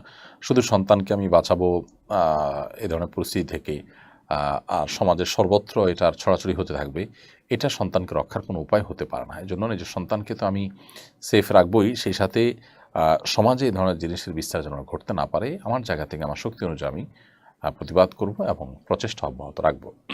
সে সাথে আল্লাহ তাআলার কাছে দোয়া এবং পানা তো চাইতেই হবে। এমনি নবী হোসেন আপনি আইডি থেকে লিখেছেন, নবীজির জীবনী হিসাবে আপনি কোন বই সাজেস্ট করবেন? বইয়ের নাম এবং লেখকের নাম বললে খুব উপকৃত হব। নবীজির জীবনী ধারাবাহিক পুরো জীবনী জানার জন্য রাহিকুল মাখতুমই সবচেয়ে বেটার। আলহামদুলিল্লাহ রাহিকুল মাখতুম এই বাংলা অনুবাদ হয়ে গেছে, এটি আপনি কালেক্ট করতে পারেন। এছাড়া ডক্টর আলী সাল্লাবি সহ অনেক বড় সমকালীন লেখকগণ আছেন, তাদের লেখা বইগুলো আপনি কালেক্ট করতে পারেন। আপন শেখ আইডি থেকে আপনি লিখেছেন, সেহরির সময় ঘুম থেকে জাগতে না পেরে রোজা রাখিনি, ভেবেছি সেহরি খেতে পারিনি, সারাদিন না খেয়ে রোজা রাখতে পারবো না, এখন কী করণীয়? এটিতে আপনার ভুল ছিল। এবং গুনাহ হয়েছে সন্দেহাতীতভাবে, এর জন্য আল্লাহর কাছে তওবা করবেন, ইস্তেগফার করবেন, ক্ষমা প্রার্থনা করবেন। একটি অপরাধ হয়েছে, একটা গুনাহ হয়েছে, সেজন্য সেই সাথে সেই রোজাটি আপনি এখন রেখে দিবেন। রোজাটি রেখে দিলে ইনশাআল্লাহ বিদিনিল্লাহ আপনি আল্লাহর কাছে দায়মুক্ত হবেন। এরপরে দাওয়াজ আরিয়ান ইসলাম আপনি আইডি থেকে লিখেছেন, মনের দুশ্চিন্তা দূর করার উপায় কি? দুশ্চিন্তা দূর করবার জন্য আল্লাহ তাআলার কাছে একটা দোয়া আমরা পেশ করতে পারি, যেটা নবী সাল্লাল্লাহু আলাইহি ওয়াসাল্লাম পড়তেন, আল্লাহুম্মা ইন্নী আউযু বিকা মিনাল হাম্মি ওয়াল হাযান ওয়া আউযু বিকা মিনাল আজজি ওয়াল কাসাল ওয়া আউযু বিকা মিন গালাবাতিদ দাইনি ওয়া কাহরির রিজাল। আবার বলছি, আল্লাহুম্মা ইন্নী আউযু বিকা মিনাল হাম্মি ওয়াল হাযান, আল্লাহ আপনার কাছে আমি পেরেশানি থেকে, দুশ্চিন্তা থেকে পানা চাই। ওয়া আউযু বিকা মিনাল আজজি ওয়াল কাসাল, আল্লাহ আপনার কাছে আমি অক্ষমতা থেকে এবং অলসতা থেকে পানা চাই। ওয়া আউযু বিকা মিন গালাবাতিদ দাইনি ওয়া কাহরির রিজাল, আল্লাহ আপনার কাছে আমি ঋণের প্রাবল্য থেকে এবং মানুষের কাছে আমি তুচ্ছ হয়ে থাকা, মানুষের কাছে ছোট হয়ে থাকা থেকে আমি আপনার কাছে পানা চাই। এর বাইরে ডিপ্রেশন এবং পেরেশানি দূরের জন্য দুরুদের আমলটা, ইস্তেগফার আমলটা আমরা বেশি বেশি করে পাঠ করতে পারি, দোয়া ইউনুস বেশি করে পাঠ করতে পারি। বিশেষ করে দুরুদ ইস্তেগফার এগুলো মানুষের পেরেশানি দূরের জন্য অব্যর্থ আমল হিসাবে প্রমাণিত, এবং বিভিন্ন হাদিসেও নবী সাল্লাল্লাহু আলাইহি ওয়াসাল্লাম আমাদেরকে এই সুসংবাদ দিয়েছেন যে এগুলো মানুষের পেরেশানি দূরের জন্য যথেষ্ট হয়। যে ব্যক্তি ইস্তেগফারকে নিয়মিত করতে থাকে সবসময়, তো আল্লাহ সুবহানাহু ওয়া তাআলা তাকে যে কোনো টেনশন এবং দুশ্চিন্তা থেকে বের হওয়ার পথ আবিষ্কার করে দেন। আব্দুল ওয়াদুদ এআইডি থেকে আপনি লিখেছেন, নামাজে মনোযোগ ধরে রাখতে কি আমল করতে পারি? নামাজে মনোযোগ ধরে রাখার জন্য প্রথমত আপনি নামাজে যা পড়ছেন সেগুলো বুঝে বুঝে পড়ার চেষ্টা করবেন, অর্থ সহকারে বুঝে বুঝে পড়ার চেষ্টা করবেন। দ্বিতীয়ত নামাজে মনোযোগ সৃষ্টি করবার জন্য নামাজের আগে থেকে অন্য সমস্ত কাজ থেকে ফারেগ হয়ে নামাজের দিকে মনোনিবেশ করবেন। তৃতীয়ত হালাল উপার্জন, হালাল ভক্ষণ, চোখের হেফাজত, চোখের গুনাহ থেকে বেঁচে থাকা, এই বিষয়গুলো মানুষকে নামাজে মনোযোগী হতে অনেক বেশি সহযোগিতা করে। এমডি আয়াতুল ইসলাম আপনি লিখেছেন, ঘরের মধ্যে গরু মার্কা ঢেউটিন লাগানো। এখন প্রশ্ন হলো, এই ঘরে নামাজ হবে কিনা? গরুর যে ছবি আছে ঢেউটিনের উপরে, সেটা প্রথমত অনেক ছোট আকারে থাকে সাধারণত সচরাচর। তো যদি অনেক ছোট হয় এবং অস্পষ্ট হয় তাহলে কোনো অসুবিধা নেই। আর যদি একেবারে পরিষ্কার করে বোঝা যায় তাহলে সেক্ষেত্রে সেখানে নামাজ হয়ে যাবে, কিন্তু মাকরুহ হবে, অনুচিত হবে এরকম জায়গায় নামাজ পড়া। এবং সেই ছবির জায়গাটা কিছু দিয়ে যদি মুছে দেওয়া যায় তাহলে সেক্ষেত্রে আর মাকরুহ হবে না। এমনি মোস্তাফিজুর রহমান আপনি লিখেছেন, আতরের পরিবর্তে পারফিউম ব্যবহার করলে কি সুগন্ধি ব্যবহারের সুন্নাহ আদায় হবে? আদায় হবে, তবে এই পারফিউমে যেহেতু অ্যালকোহল থাকে সেটা ব্যবহার নিয়ে আমাদের ভিন্ন রকম মত আছে, একাধিক মত আছে। অনেকে এটাকে জায়েজ মনে করেন, অনেকে না জায়েজ মনে করেন, তবে জায়েজ হওয়ার মতটা আমরা অধিকতর শক্তিশালী মনে করি এবং সুন্নাহ আদায় হবে আমরা মনে করি। তবে ইখতিলাফ থাকার কারণে কেউ যদি আতর ব্যবহার করতে পারেন আর এটা অ্যাভয়েড করতে পারে সেটা উত্তম, বাট আমি এটাকে ব্যবহার করাকে জায়েজ মনে করি, এবং জায়েজ যে সমস্ত ওলামা বলেন তাদের যুক্তিটা আমাদের কাছে বেশি শক্তিশালী মনে হয়। ইশতিয়াক উদ্দিন এআইডি থেকে আপনি লিখেছেন, কেউ না জেনে শিরক করলে সে মুশরিক হিসাবে গণ্য হবে কিনা? কেউ যদি না জেনে শিরক করেন, তারপরেও শিরকি, কিন্তু তিনি যখন জেনেছেন সাথে সাথে তিনি যদি তওবা করেন, ইস্তেগফার করেন এবং ফিরে আসেন, ইনশাআল্লাহ বিদিনিল্লাহ আল্লাহ তাআলার কাছে তিনি ক্ষমাপ্রাপ্ত হবেন। এমনি জসিমউদ্দিন লিখেছেন, সঞ্চয়পত্রের উপর যে মুনাফা দেওয়া হয় তাকে গ্রহণ করা জায়েজ হবে নাকি এটা সুদ হবে? সঞ্চয়পত্রের উপর যে মুনাফা দেওয়া হয় সেই মুনাফা গ্রহণ করা হারাম হবে, কারণ সঞ্চয়পত্রের উপর মুনাফাটা দেওয়া হয় এটা সুদ গ্রহণ করা হারাম, সেই দৃষ্টিকোণ থেকে এটা হারাম হবে। সঞ্চয়পত্র ভেঙে মূল টাকাটা শুধু আপনি নিতে পারবেন। রিয়াদ মাহমুদ হিমেল এআইডি থেকে আপনি লিখেছেন, আমার পরিচিত কোনো ব্যক্তি যদি সুদী ব্যাংক থেকে ঋণ নিয়ে অভাবগ্রস্ত হয়ে পড়ে এবং আমি তার ঋণ সুদ সহ পরিশোধ করে দিই, তাহলে কেমন গুনাহ হবে? তাকে সুদ থেকে মুক্ত করবার জন্য, সুদ থেকে সে তওবা করে ফিরে আসছে এবং এই ভুলে সে আর জড়াতে চায় না, সেই জায়গা থেকে যদি তাকে আপনি মুক্ত করেন, ইনশাআল্লাহ আপনার গুনাহ হবে না, বরং আপনি তাকে ঋণ মুক্ত করেছেন এবং সুদ থেকে বেরিয়ে আসার জন্য সাহায্য করেছেন, সেজন্য আশা করেছি আল্লাহ তাআলার কাছে আপনি আজর পাবেন। তবে তার যদি এমন হয় যে মাঝপথে আছে, কোনো কিস্তিতে কোনো কিছু নিয়েছেন, এখন ডাউন পেমেন্ট দিয়ে তিনি সুদমুক্ত হয়ে যেতে পারেন, যদি এরকম সুযোগ থাকে সেটা আপনি করবেন। এমনকি যদি সে সুযোগ নাই, তার ঋণের সময় শেষ হয়ে গেছে বা কিস্তি নয়, ঋণ দিয়েছেন মাসে মাসে সুদ জমে অনেক টাকা হয়ে গেছে, এখন সবগুলো তাকে দিতে হবে, যদি তিনি তার ভুল বুঝতে পারেন, সেখান থেকে ফিরে আসার সংকল্প করেন, তাহলে সেক্ষেত্রে ঋণ মুক্ত করবার জন্য আপনি তার এই টাকা পরিশোধ করে দিলে ইনশাআল্লাহ এটি আপনার জন্য জায়েজ হবে, কোনো গুণ হবে না।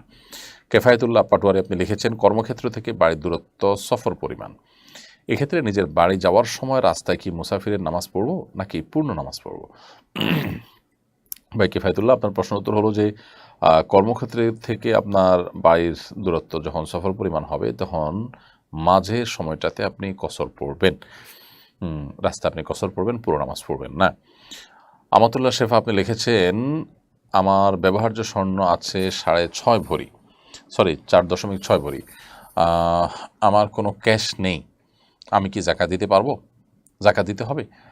যেহেতু কোনো ক্যাশ টাকা নেই, আর যদি রূপাও যদি না থাকে, শুধু স্বর্ণ যদি থাকে, তাহলে 4.6 ভরি থাকলে আপনার পরে জাকাত আসবে না, 7.5 ভরির আগে জাকাত আসবে না। আর যদি এর সাথে টাকা থাকে তাহলে টাকা এবং এটা দুটা মিলিয়ে যেহেতু রূপার নেশাবটাকে টাচ করে, অতএব সেক্ষেত্রে আপনার জাকাত আসবে, কিন্তু শুধু স্বর্ণ থাকলে জাকাত আসবে না। ধরুন 6.5 ভরি আছে, সাথে 10,000 টাকা আছে, তাহলে 10,000 টাকা এবং 6.5 ভরি উভয়টার মূল্যমান যোগ হবে, কারণ টাকা এটা স্বর্ণ বা রূপার যে কোনো রূপই হতে পারে, যেহেতু সর্বনিম্ন স্বর্ণের দাম, অতএব স্বর্ণের সাথে রূপার দাম যেহেতু সর্বনিম্ন, অতএব ওই টাকাটাকে রূপা ধরলে তাহলে স্বর্ণ আর রূপা যখন মিশ্র থাকে তখন উভয়টার মূল্যকে একত্র করে স্বর্ণ রূপার যে কোনো একটার মূল্য টাচ করলে জাকাত এসে যায়। আর বলাই বাহুল্য যে রূপার দাম অনেক কম, অত রূপার মূল্য, রূপার যে নেশাব সেটাকে টাচ করা অনেক সহজ, কিন্তু দুইটার মূল্য একসাথ করে করলে তখন রূপার যে নেশাব সেটাকে স্পর্শ করে ফেলে, আর সেজন্য তখন জাকাত আসে। এই জন্য স্বর্ণের সাথে যখন নগদ টাকা থাকে, স্বর্ণের সাথে যখন রূপা থাকে, তখন উভয়টার মূল্য অ্যাড করে রূপার নেশাব স্পর্শ করলেই তখন জাকাত এসে যায়। আর শুধু স্বর্ণ থাকলে 7.5 ভরি জাকাত আসবে না। এমনি মাহাদি হাসান আপনি লিখেছেন বাবা মারা যাওয়ার পর ভাইয়েরা ভালো ভালো জমি বিক্রি করেছে, এখন ভালো জমি বলতে শুধু বাড়ির জায়গাই আছে, পুনরায় এখন দাগে দাগে জমি চাচ্ছে, এমত অবস্থায় কি বাড়ি ভেঙে হলেও বন্ধুর জমি দিতে হবে? দেখুন, বাবার মৃত্যুর পর টোটাল সম্পদ, সেটা বাড়ির জমি হোক, ভালো ভালো জমি হোক, এই সবগুলোর মূল্যমান হিসাব করতে হবে যে বাবা যখন মারা গেছেন তারপর এই সবগুলোর ভ্যালু কত ছিল, এই ভ্যালু ধরে বন্ধের হিস্সা ঠিক হবে। ধরা যাক সবগুলোর ভ্যালু, কোনোটার ভ্যালু 10 লাখ, কোনোটা ভ্যালু 2 লাখ, এসব মিলিয়ে 30 লাখ হয়েছে, তাহলে সেখানে বোনদের যে হক আছে তাদের কত হয়? যদি এমন হয় যে বোন 1জন, বোন 2জন, ভাই 1জন, তাহলে সেক্ষেত্রে এক ভাই হলে তিনি 20 লাখ পাবেন, বোন 1জন হলে আপনার বোন ভাই যদি 2জন হয়, বোন যদি 1জন হয়, তাহলে সেক্ষেত্রে 5 ভাগ হবে, 5 ভাগের মধ্যে 2 ভাই তারা 2 ভাগ 4 ভাগ পাবেন, বোন 1 ভাগ পাবেন, তাহলে 1 ভাগ হলে সেক্ষেত্রে 6 লাখ হয়, 30 লাখের 1 ভাগ, তাহলে সেটা বোন পাবেন। এই 6 লাখের জমি এখন বাড়িতে হোক, খেতে হোক, নগদ টাকা দিয়ে হোক, তাকে দিতে হবে, জমি দিতে হবে, বাড়ি দিতে হবে, নট নেসেসারি, কিন্তু ওই মূল্য তাকে পরিশোধ করতে হবে। তো এই বিষয়গুলো খুবই গুরুত্বপূর্ণ যে বাবার মৃত্যুর পর ভালো ভালো জমিগুলো নিজেরা বিক্রি করে ফেলে এরপরে ক্ষেতের জমি থেকে শুধু মেপে দেওয়া হচ্ছে যে বাবার টোটাল জমি হয়তো 10 বিঘা, তো বোনের সেখানে যদি পাওনা হয় 3 বিঘা বা 3.3 বিঘা, তখন তাকে ওই ক্ষেত থেকে 3.3 বিঘা দেওয়া হচ্ছে, এটা উচিত হবে না, মূল্য মানটা বিবেচনা করতে হবে। হৃদয় আইডি থেকে আপনি লিখেছেন মাগরিবের জামাতের পরপর কি আসরের কাজা নামাজ আদায় করা যাবে? মাগরিবের জামাতের পরপর আপনি আসরের যদি কাজা নামাজ থেকে থাকে সেটা আদায় করতে পারেন, কিন্তু আসরের কাজা নামাজ এর আদায়ের সময় মাগরিবের আগেই আপনাকে আদায় করা উচিত ছিল, কোনো কারণে আদায় হয় নাই, ভুলে গেছেন, তাহলে মাগরিবের পরে আপনি আদায় করতে পারবেন। রেদওয়ান তালুকদার আপনি লিখেছেন সড়ক দুর্ঘটনার মৃতরা কি শহীদের মর্যাদা পাবে? আশা করা যায় তারা শাহাদাতের মর্যাদা পাবে, কারণ কোনো কিছু নিচে চাপা পড়ে মারা গেলে, দেয়াল চাপা দিয়ে মারা গেলে সেই ব্যক্তি শাহাদাতের মর্যাদা পাবে বলে হাদিসে বর্ণিত হয়েছে। হারুনুর রশিদ হিমেল আপনি লিখেছেন আমাদের চট্টগ্রাম বিশ্ববিদ্যালয়ের লোগোতে কোরআনের একটি আয়াত সংযুক্ত করা আছে, উক্ত লোগো সম্বলিত টি-শার্ট বা জার্সি পরিধান করে ওয়াশরুমে যাওয়ার বিধান কি? যদি বোঝা না যায়, খুবই ছোট থাকে, তাহলে তো যেতে পারেন, কিন্তু একবারে পরিষ্কারভাবে যদি বোঝা যায় তাহলে টয়লেট বা ওয়াশরুমে গেলে ওইটার উপরে কিছু দিয়ে যাওয়া উচিত, কারণ খোলামেলা ওইটাকে নিয়ে যাওয়া টয়লেটে, এটা কোরআনের ওই আয়াতের প্রতি কিছুটা অসম্মান হয়। মামুন আব্দুল আপনি লিখেছেন মসজিদে মুয়াজ্জিনের আজানের কোনো শব্দ বোধগম্য হয় না, মুয়াজ্জিন বয়স্ক হয়ে দাঁত না থাকায় এরকম হয়েছে, এক্ষেত্রে কি আজানের সময় মসজিদের মাইকে সমুদ্র আজান রেকর্ড চালানো যাবে? না, রেকর্ড আজান চালানো যাবে না, প্রয়োজনে অন্য কোনো মুয়াজ্জিন নিয়োগ দিতে হবে। হাবিবা ইয়াসমিন আপনি লিখেছেন মহিলাদের ভাঙতি রোজার সাথে কি 6 রোজার নিয়ত করা যাবে? না, ভাঙতি রোজার সাথে 6 রোজার নিয়ত করা যাবে না, বরং ভাঙতি রোজা আগে রেখে 6 রোজা রাখতে পারলে উত্তম। যদি ভাঙতি রোজা রেখে আবার 6 রোজা রাখাটা টাফ হয়ে যায়, তাহলে আগে 6 রোজা রেখে তারপরে ভাঙতি রোজা রাখবেন। আব্দুর রহমান লিখেছেন সমাজে প্রচলিত আছে যে বাবার মূল বাড়ির ভিটাতে মেয়েরা মিরাজ পায় না, একথাও বলতে শোনা যায়, মায়ের সম্পদে বোনেরা ভাইদের সমান মিরাজ পায়, এসব কথা কি শরীরে কোনো ভিত্তি আছে? না, দুইটার একটারও ভিত্তি নেই। মূল বাড়ির ভিটাতে মিরাজ পাবে না, অন্য জায়গা পাবে, এমন কোনো কথা নেই। টোটাল সম্পদের উপরেই মেয়েদের মালিকানা থাকবে, অংশীদারিত্ব থাকবে। যেহেতু প্রত্যেকটা সম্পদকে আলাদা আলাদা ভাগ করা সম্ভব নয়, অতএব মূল্যমান বের করে তারপর নিজেরা নেগোসিয়েশন করে মূল্যমানের ভিত্তিতে তাদের হিস্সা তারা বুঝে নেবেন। আর বাবা মারা গেলে যেরকম বাবার সম্পদে মেয়েরা অংশ পান, ঠিক একইভাবে মা মারা গেলে মায়ের সম্পদেও মেয়েরা অংশ পাবেন এবং একই অংশ পাবেন। মা মারা গেলে সেখানে মেয়েরা সমান সমান পাওয়া ছেলেদের মতো, এই কথা সঠিক নয়। সাবরিনা বিধি আপনি লিখেছেন, ইসলামে আত্মীয়তার সম্পর্ক বজায় রাখতে বলা হয়েছে, কিন্তু আত্মীয় অমুসলিম হলে আমার করণীয় কি? আত্মীয় যদি অমুসলিম হয় তাহলে সেক্ষেত্রেও তার প্রতি সদাচরণ করা, তার সাথে সংযুক্ত থাকা, তার খোঁজখবর নেওয়া এবং কানেক্টেড থাকার চেষ্টা করা কর্তব্য, বিশেষ করে তার কল্যাণকামী হওয়া কর্তব্য। নাজবুল হাসান আপনি লিখেছেন, বেয়াদবি নিবেন না, পকেটে সিগারেট রেখে নামাজাতে করা যাবে কিনা? নামাজ তো হয়ে যাবে, কিন্তু একটা হারাম জিনিস থেকে বেরিয়ে আসার সংকল্প করা উচিত। তাছাড়া সিগারেটের সাধারণত সিগারেট যদি থাকে তাহলে সেটির আশেপাশে পকেট, জামা কাপড় দুর্গন্ধ হয়ে যায়। দুর্গন্ধ আশেপাশে মানুষের কাছে না ছড়ালেও পকেটে তো দুর্গন্ধ থাকেই, তো সেই জন্য এটা অ্যাভয়েড করা উচিত। আর যদি এই অবস্থা আপনি নামাজ পড়েন, নামাজ আদায় হয়ে যাবে, নামাজ হয়নি এমনটি বলা যাবে না। তবে নামাজের সময় নিজেকে সব ধরনের দুর্গন্ধ থেকে পরিচ্ছন্ন করবার নির্দেশনা রয়েছে হাদিসে। ফারুক হোসেন আপনি লিখেছেন, আমার মৃত বাবা মার সওয়াবের জন্য কি মসজিদ দান করা যাবে? অবশ্যই মৃত ব্যক্তির তরফ থেকে আপনি যে কোনো মসজিদে, মাদ্রাসা, সাদকা জারিয়ামূলক কাজে দান করতে পারেন। তাদের নিয়তে, তাদের তরফ থেকে ইনশাল্লাহ তাদের আমলনামার সাথে সওয়াব জমা হবে। এমনি মুস্তাফিজুর রহমান লিখেছেন, বিয়ের পর শ্বশুরবাড়ি থেকে ছেলে কিছু নিতে চায় না, কিন্তু ছেলের পরিবার নিতে চায়। ছেলের পরিবারকে বোঝানো যায় না, এখন সে নেওয়া যৌতুকের জন্য কি ছেলে দায়ী থাকবে? অবশ্যই ছেলের দায় থাকবে। তাদেরকে বোঝানো যায় না মানে কি? এই ক্ষেত্রে হার্ডলাইনে যেতে হবে, এটা কম্প্রোমাইজের জায়গা না, এটা হারাম, আমি নেব না। তাতে যদি মা বাবা বা আত্মীয় স্বজন মনে কষ্ট পাবে, তারা অন্যায়ভাবে মনে কষ্ট পেলে তাদের সেই মনোকষ্টের দায় তাদের উপর বর্তাবে, ছেলের উপর বর্তাবে না। ছেলে বেয়াদবি করবে না, কিন্তু পরিষ্কারভাবে হারামের বিরুদ্ধে থাকা অবস্থান নিতে হবে, কারণ হারামের ক্ষেত্রে বাবা মার সাথেও কম্প্রোমাইজ করা যাবে না। সো এই জায়গাতে নিজেকে অনড় অবস্থানে থাকতে হবে, ঢিলামি করা যাবে না। বাবা মাকে, পরিবারকে বোঝাতে হবে যে তাদের কাছ থেকে যৌতুক আমাদের জন্য হালাল নয়।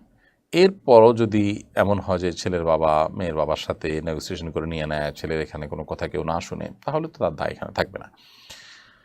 তানজিল আক্তার আপনি লিখেছেন, পূর্ণ পর্দায় থেকে কি স্বামীকে ব্যবসার কাজে সাহায্য করা যাবে? অবশ্যই করা যাবে। আপনি পর্দার বিধান যদি লঙ্ঘন না করে স্বামীকে ব্যবসার কাজে সহযোগিতা করতে চান, অফিসিয়াল কাজে সহায়তা করতে চান এবং করতে পারেন, সেটা আপনার জন্য অবশ্যই জায়েজ আছে। আপনি পর্দার বিধানটা মানছেন কিনা এবং কোনো প্রকার ফিতনা থেকে বেঁচে থাকতে পারছেন কিনা, সেটা হলো মূল বিষয়। জান্নাত জুই এর থেকে আপনি লিখেছেন, জাদুর মাধ্যমে কি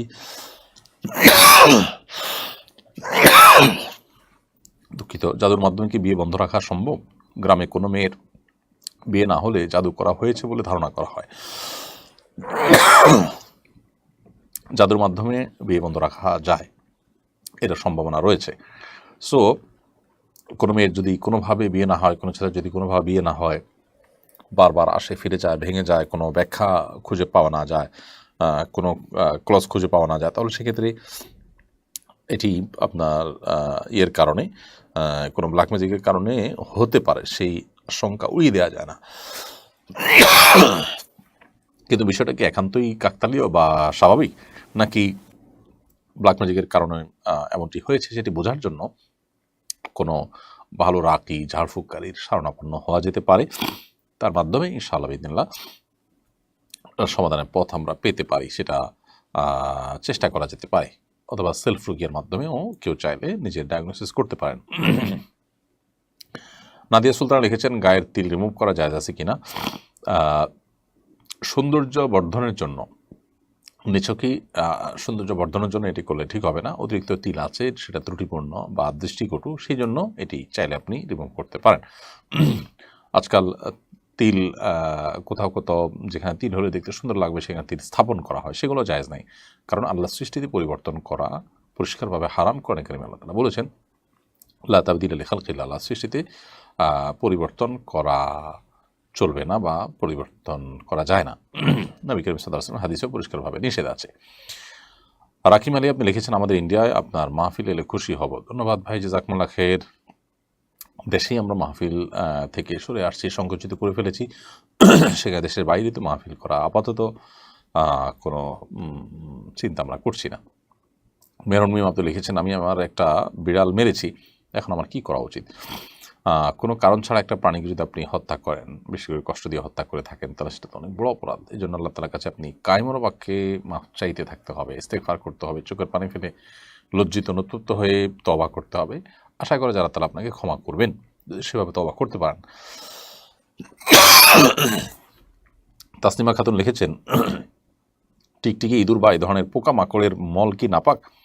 কাপড় লাগলে নামাজ হবে কি? টিকটিকি, ইঁদুর বা এই ধরনের পোকা মাকড়ের মল অবশ্যই নাপাক, কিন্তু পরিমাণ যদি অনেক অল্প হয় এবং শুকনা থাকে তাহলে লাগলে কাপড় নাপাক হবে না। কিন্তু যদি পরিমাণ বেশি হয় কিংবা শুকনা না থাকে, তরল হয় এবং তার আলামত কাপড় লেগে যায়, তাহলে অবশ্যই সেটা জায়গা পরিষ্কার করতে হবে, কাপড়ের অংশ ধুয়ে ফেলতে হবে। শিবলি সাদিক লিখেছেন, হজের এহরামের কাপড়কেই বাবা কাফনের কাপড় হিসেবে ব্যবহার করতে নির্দেশ করেছেন, এটা কি করা যাবে? হ্যাঁ, করতে পারেন, কোনো অসুবিধা নেই। এমনি মিজান লিখেছেন, বিয়ের অনুষ্ঠানে করেন আত্মীয় স্বজনরা জোরপূর্বক 70,000 টাকা দেনমোহর কাবিন নামায় সই করিয়েছে, কিন্তু আমার 30,000 টাকার উপরে দেনমোহর দেওয়ার সামর্থ্য নেই, এখন আমার করণীয় কি? আপনি যদি তখন স্বাক্ষর করে থাকেন, সম্মত হয়ে থাকেন, তাহলে আপনাকে সেটাই পরিশোধ করতে হবে। এ সমস্ত ক্ষেত্রে মানুষের অনড় অবস্থান থাকা উচিত। আপনার এক্ষেত্রে কোনো প্রকার ছাড় দেওয়া উচিত হয়নি, যেহেতু আপনি সম্মত হয়ে গেছেন, এখন আপনাকে সেটি আদায় করতে হবে। এবং যদি আপনি আপনার স্ত্রীর সাথে আলাপ আলোচনা করে কমিয়ে নিতে পারেন, তিনি যদি আপনাকে ছাড় দেন কিছু, তাহলে সেটা আপনার জন্য জায়েজ হবে। আল্লাহ সুবহানাহু ওয়া তাআলা বলেছেন, ফাইন তুবনা লাকুম শাইআম মিনহু ফাকুলুহু হানিআম মারিআ, যদি স্ত্রী মোহর থেকে কিছু তোমাকে ছাড় দিয়ে দেয়, তাহলে সেটা তুমি খেতে পারো, অর্থাৎ তোমার জন্য জায়েজ হবে। তো সেটা আপনি করতে পারেন। এমনি বিলাল হোসেন আপনি লিখেছেন, আমরা যারা মার্কেটিংয়ে চাকরি করি, সপ্তাহে 2-3 দিন বাইরে থাকা লাগে, সেক্ষেত্রে কসর নামাজ পড়বো কি না? হ্যাঁ, অবশ্যই। আপনি যখন সফরের দূরত্বে থাকবেন কাজের জন্য, তখন আপনি পথে সফরের নামাজ পড়বেন। আর যেখানে যাচ্ছেন সেখানেও আপনার যাচ্ছেন, কাজ সেরে আবার চলে আসছেন, ওটা আপনার থাকার কোনো জায়গা নয়, তাহলে সেক্ষেত্রে সেখানেও আপনি কসর নামাজ পড়বেন। এবং বছর জুড়ে যদি এরকম আপনার মার্কেটিংয়ের কাজে বাইরে যেতে হয়, তো বছর জুড়ে আপনার জন্য কসর নামাজ প্রযোজ্য হবে, যতদিন আপনি সফরের দূরত্বে থাকবেন বা সফরে থাকবেন। শরীফুল ইসলাম রিয়াজ লিখেছেন, আমার ছেলে বাবুর নাম আহমদ নাফে রাখতে চাই, নাফে নাম রাখা যাবে কিনা? যে রাখতে পারেন, নাফে মানে উপকারী, কোনো অসুবিধা নেই। দিনের পথে আসেন এই আইডি থেকে আপনি লিখেছেন, স্বামীর জন্য কি টিপ পরা যাবে? স্বামী যদি চান, তার কাছে ভালো লাগে, জাস্ট সৌন্দর্যের জন্য, আপনার রূপচর্চার অংশ হিসেবে আপনি সেটা করতে পারেন। জুবাইদা মাহবুব আপনি লিখেছেন, প্রেম করে বিয়ে করা যাবে কিনা? বিয়ের আগে সম্পর্ক করা পরিষ্কারভাবে হারাম। বিয়ের আগে ছেলে মেয়ে নিজেদের মধ্যে যে কোনো রিলেশন করবে, সম্পর্ক, সেটা পরিষ্কার হারাম। বিয়ের পর প্রেম করবেন, বিয়ের আগের প্রেম শরিয়া দৃষ্টিকোণ থেকে অবৈধ এবং হারাম। এটা মানুষকে বিয়ের টেন্ডেন্সি থেকে দূরে সরিয়ে দেয় এবং দাম্পত্য জীবনে অশান্তির পথে মানুষকে নিয়ে যায়। এখনকার বেশিরভাগ বিয়েই প্রেমের বিয়ে হচ্ছে এবং বেশিরভাগ বিয়ে কিন্তু ভেঙে যাচ্ছে, অশান্তিতে থাকছে দম্পতি, আমরা দেখতে পাচ্ছি। অর্থাৎ হারামে যে আরাম নেই, সেটার পরিষ্কার নিদর্শন আমরা দেখতে পাচ্ছি। পশ্চিমা দুনিয়াতে, অমুসলিম প্রধান দেশগুলোতে আপনি দেখবেন যে সেখানে বিবাহ বহির্ভূত সম্পর্ক, এটাকে অ্যাপ্রিসিয়েট করা হয়, সেখানে কিন্তু দাম্পত্য সম্পর্কগুলো ভয়াবহ অবস্থা এবং ঠুনকো। তো যার কারণে বিবাহের আগে আসলে কোনো প্রকার সম্পর্ক করা যাবে না। জানাশোনা নিজেদের মধ্যে আপনার এর জন্য যতটুকু প্রয়োজন ততটুকু তথ্য আদান প্রদান করা যেতে পারে। রুলি রৌশম এডি থেকে আপনি লিখেছেন, আমার স্বর্ণের জাকাত যা আসে আমি এক্সাক্ট হিসাব করে জাকাত দেই না, কারণ সারা বছর এবং জাকাত বাবদ জাকাতের চেয়ে অনেক বেশি টাকা আমরা দান করি, এতে কি আমার গুনাহ হবে? জাকাতের চেয়ে বেশি টাকাও যদি আপনি দান করেন, কিন্তু জাকাত নিয়ত করে না দেন, হিসাব করে জাকাত থেকে না দেন, তাহলে সেটা আপনার জাকাতের জন্য যথেষ্ট হবে না।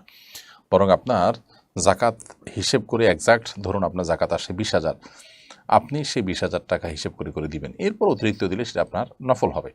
কিন্তু আপনি জাকাতে কোনো হিসাব না করে গড়ে দিচ্ছেন এবং দেওয়ার সময় কোনো জাকাতের নিয়ত করে দিচ্ছেন না, হিসাব করে দিচ্ছেন না, তাহলে সেক্ষেত্রে সেটা আপনার জাকাত আদায়ের জন্য যথেষ্ট হবে না। জাকিয়া সুলতানার সাথে আপনি লিখেছেন, কোনো রুমে সালাত আদায়ের সময় পাশে অন্য কেউ অল্প শব্দে কিংবা হেডফোন ইউজ করে ফোনের ভিডিও দেখলে নামাজ হবে কিনা? কোনো রুমে সালাত আদায়ের সময় পাশে অন্য কেউ যদি হেডফোন ইত্যাদির মাধ্যমে কোনো ভিডিও দেখে, আপনার নামাজে মনোযোগ নষ্ট হবে। নামাজ হয়ে যাবে, কিন্তু নামাজে যেহেতু মনোযোগ নষ্ট হবে, সেজন্য যথাসম্ভব এই ধরনের পরিস্থিতিতে আপনার যেন পড়তে না হয়, যিনি আওয়াজ করছেন বিনয়ের সাথে তাকে বলা উচিত এবং নিরিবিলি কোনো জায়গায় নামাজ পড়া দরকার। হাসিব রানা আপনি লিখেছেন, আদালতে মিথ্যা সাক্ষ্য দিলে কী ধরনের শাস্তির বিধান রয়েছে? মিথ্যা সাক্ষ্য দেওয়া কবিরা গুনাহ। কোরআনে কারিমে বারবার শাহাদাতু জুর হিসাবে এটাকে আখ্যায়িত করেছে। মিথ্যা সাক্ষ্য দেওয়াটাকে জঘন্য অপরাধ, জাহান্নামে যাওয়ার মতো শাস্তি উল্লেখ করা হয়েছে, অর্থাৎ এটি মহাপাপ এবং কবিরা গুনাহ। তো এটি বান্দার হক নষ্ট হয়, আবার মিথ্যা কথা বলা হয়, মানুষের ক্ষতি করা হয়, অনেকগুলো অপরাধ এখানে জড়িয়ে আছে, যার কারণে সবচেয়ে বড় কবিরা গুনাহগুলোর মধ্য থেকে এটি। সো মিথ্যা সাক্ষ্য দেওয়ার এই অপরাধ থেকে মানুষকে বেরিয়ে আসতে হবে। আজকাল মিথ্যা মামলা দেওয়া, মিথ্যা সাক্ষ্য দেওয়া, এগুলো ডাল ভাতে পরিণত হয়েছে। আমরা অনেকে আছি যে নিজেদেরকে মুসলমান দাবি করি, অনেক সময় নামাজও পড়ি, কিন্তু এগুলো আমাদের করতে আমাদের একটু বিবেকে বাধে না, আল্লাহর আরশকে পেয়ে যাওয়ার মতো বিষয়, অথচ এগুলো আমরা অনেক অবলীলায় করে যাচ্ছি। আল্লাহ তাআলা আমাদেরকে হেদায়েত দান করুন। এমনি পারভেজ পাঠান বাবু লিখেছেন, আমার মেয়ের নাম উম্মে হাবিবা রেখেছি। অনেকে বলে এই নামের অর্থ ভালো না, এখন আমি কী করবো? উম্মে হাবিবা মানে হাবিবার মা। আসলে এটা কোনো বাচ্চার নাম হিসাবে উপযুক্ত না, কিন্তু নামের অর্থ ভালো না এমন নয়, খারাপের কিছু নেই এখানে। উম্মে হাবিবা আপনি রাখতে পারেন, তবে শুধু হাবিবা এটা রাখলেও হবে। হাবিবা মানে প্রিয়া, যাকে পছন্দ হয়, যাকে ভালোবাসে, যাকে ভালো লাগে। এটার হাবিবার শব্দের অর্থ সবসময় আপনার যে তথাকথিত প্রেমিকা বা ওই রকম নেগেটিভ অর্থে, হারাম অর্থে যে ব্যবহার হয় সেটা হওয়া জরুরি না। আপনার ছেলে মেয়ের মধ্যে মেয়ে আপনার কাছে প্রিয়, আপনার ভালোবাসার পাত্র, সে অর্থে হাবিবা হতে পারে, এটা ব্যাপক অর্থবোধক। অতএব শুধু হাবিবার নাম রাখতে পারেন। আর উম্মে হাবিবা রাখলে হাবিবার মা অর্থ হবে, সেটা আসলে খাটে না, কারণ বাচ্চা মানুষ তার তো বাচ্চাই হয় না, সে হাবিবার মা করতে হতে যাবে। এই অর্থে আপনি শুধু হাবিবা রাখতে পারেন, বা অন্য কোনো নামও রাখতে পারেন। বাকি এটাকে মানে খারাপ নাম, নামার অর্থ ভালো না এমনটি মনে করার কোনো কারণ নেই। প্রিয় দর্শক, দেখতে দেখতে আমরা অনুষ্ঠানের একেবারেই শেষ প্রান্তে চলে এসেছি। আজকে অনেকগুলো প্রশ্ন উত্তর দেওয়ার তৌফিক হয়েছে। ইন আসাবতু ফামিনাল্লাহ, যদি সঠিক কিছু বলে থাকি আল্লাহর তরফ থেকে, ওয়া ইন আখতাতু ফামিন্নী মিনাশ শাইতান, যদি ভুল কিছু বলে থাকি তাহলে আমার এবং শয়তানের তরফ থেকে। আল্লাহ তাআলা আমাদের সকলকে কোরআন হাদিসের অনুসরণ করা, বুঝে বুঝে আমল করা, মেনে চলার তৌফিক দান করুন। আজ পর্যন্ত, ইনশাআল্লাহ বিদিনে দেখা হবে পরবর্তী সপ্তাহে একই সময়। আল্লাহ তাআলা আমাদেরকে সকলকে সে পর্যন্ত সুস্থ রাখুন, ভালো রাখুন, নিরাপদে রাখুন। জাযাকুমুল্লাহু খাইরান। আসসালামু আলাইকুম ওয়া রাহমাতুল্লাহি ওয়া বারাকাতুহু। আসুন্নাহ ফাউন্ডেশন।